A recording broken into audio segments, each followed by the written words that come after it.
잠은 자는데 시간이 드는 게 아니라 회복되는 시간이다. 이 말 한 번쯤 들어보신 적 있으신가요? 우리는 매일 밤 침대에 눕고 눈을 감습니다. 하지만 아침이 오면 눈은 떴는데 몸은 무겁고 머릿속은 안개 낀 듯 멍하기만 하죠. 커피 없이는 하루를 시작할 수 없고 점심쯤 돼서야 겨우 정신이 돌아오는 느낌. 혹시 지금 그런 삶을 반복하고 계신가요? 오늘 이 영상에서는 단순히 일찍 자라, 휴대폰 끄라는 이야기 대신 왜 우리는 잠을 자도 피곤할까?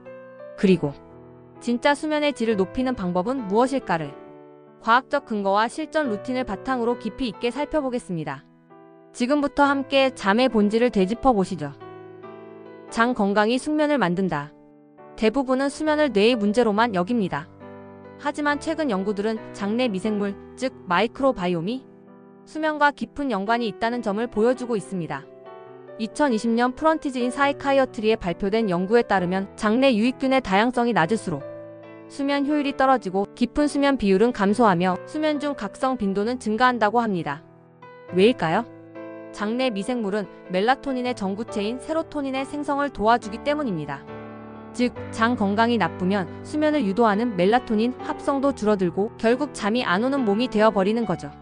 그렇다면 어떻게 해야 할까요? 식이섬유가 풍부한 채소, 김치, 요거트 같은 발효식품, 생균제, PROB, IOT, ICS 등은 장내 유익균을 늘리고 수면의 질을 자연스럽게 끌어올리는 데 도움이 됩니다. 멜라토닌보다 더 중요한 건 멜라토닌 타이밍이다. 멜라토닌은 흔히 잠을 부르는 호르몬으로 알려져 있지만 사실 그것만으론 충분하지 않습니다. 멜라토닌은 청색광, 즉 빛에 의해 강하게 억제되며 어둠이 찾아올 때 자연스럽게 분비됩니다. 중요한 건 멜라토닌이 언제, 어떻게 분비되도록 도와주느냐입니다. 오후 9시부터는 밝은 조명을 간접 조명으로 바꾸고 스마트폰이나 태블릿은 블루라이트 차단 모드로 전환하거나 사용을 줄이세요. 아침엔 15분에서 30분 정도 햇빛을 받는 것이 생체 리듬 회복에 매우 중요합니다. 멜라토닌은 단지 보충제로 채워지는 호르몬이 아닙니다. 환경과 루틴이 만들어주는 자연스러운 흐름이 훨씬 더 중요합니다. 수면을 방해하는 건 피곤한 몸이 아니라 과도한 생각이다. 몸은 너무 피곤한데 생각이 많아서 잠이 안 와요. 이 말 너무 익숙하지 않으신가요? 실제로 수면을 가장 방해하는 건 인지 과활성, 즉 지나치게 깨어있는 뇌입니다. 할 일 목록, 내일의 불안, 과거의 후회. 이런 생각들이 꼬리에 꼬리를 물면 심박수가 올라가고 수면 유도 호르몬은 억제됩니다. 해결책은 뇌를 끄는 루틴입니다.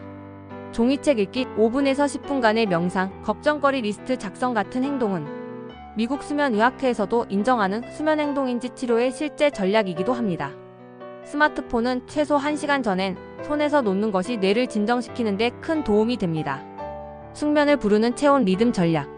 우리가 잠들기 전 심부 체온은 서서히 떨어지고 피부 온도는 올라갑니다. 이 체온 리듬의 변화는 우리 몸에게 이제 잘 시간이라고 신호를 보내는 메커니즘입니다. 실제 연구에 따르면 취침 직전 체온이 1도만 떨어져도 잠드는 속도는 빨라지고 깊은 수면은 더 오래 지속된다고 합니다. 그렇다면 실전에서는 어떻게 할까요? 자기 1시간 전 따뜻한 물로 샤워하기, 잠들기 직전까지만 전기장판 켜고 취침 시 끄기, 얇은 양말을 신어 피부 온도를 올려주기, 습도는 50에서 60%를 유지하는 것이 이상적입니다. 이런 작은 체온 조절이 밤을 완전히 바꿔놓을 수 있습니다. 당신의 잠을 망치는 숨은 방해자들, 무심코 반복되는 생활 습관들이 사실은 수면을 깊이 방해하고 있다는 사실 알고 계셨나요? 카페인 오후 2시 이후 섭취는 피하세요. 카페인은 반감기가 4에서 6시간으로 저녁까지 각성 상태를 유지시킵니다.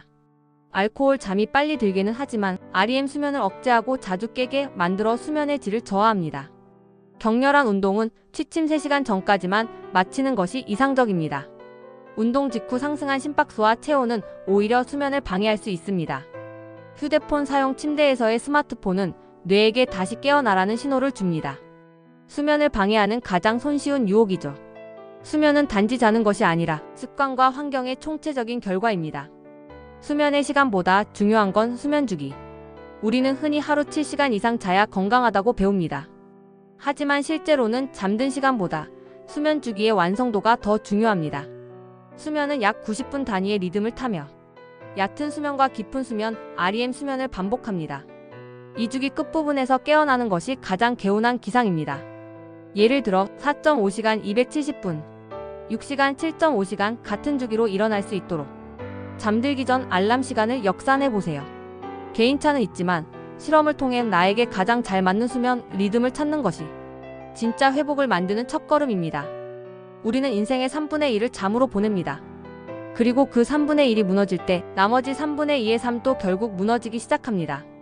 장내 세균의 균형, 뇌의 긴장도, 체온의 리듬, 그리고 빛과 습관의 조화. 수면은 단 하나의 방법이 아니라 우리가 매일 살아가는 삶 전체의 총합입니다. 오늘 알려드린 수면 루틴과 회복 전략들, 오늘 밤부터 하나씩 실천해보세요. 잘 자는 사람이 결국 가장 오래 버팁니다. 그리고 가장 행복한 삶을 살아갑니다. 여러분은 지금 어떤 방법으로 잠을 준비하고 계신가요? 댓글로 당신만의 수면 루틴을 공유해주세요. 좋아요, 구독, 알림 설정도 잊지 마시고요. 우리는 다음 영상에서 더 깊은 회복의 비밀로 찾아오겠습니다. 좋은 밤 되세요.